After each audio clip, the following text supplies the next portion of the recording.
Hammaga salom qizlar, yaxshimisizlar? Men bugun xonim pishirdim.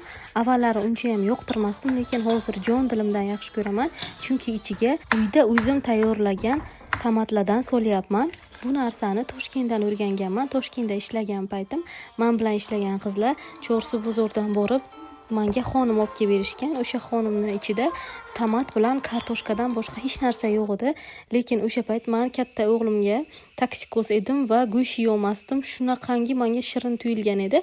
O'shandan keyin faqat o'zim ham tomat soladigan bo'lib qolganman.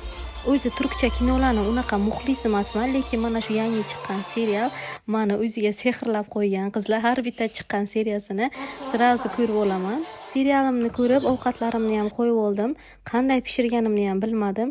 Ustalarimga birinchi patnos ketdi. Xonimlarim pishib chiqdi. Ularni ham maydalab, chiroyli qilib, ustini yana bir marta yog'lab olib borib berdim. O'zimizlar ham, osinimlar ham, qaynatamlar ham yedik.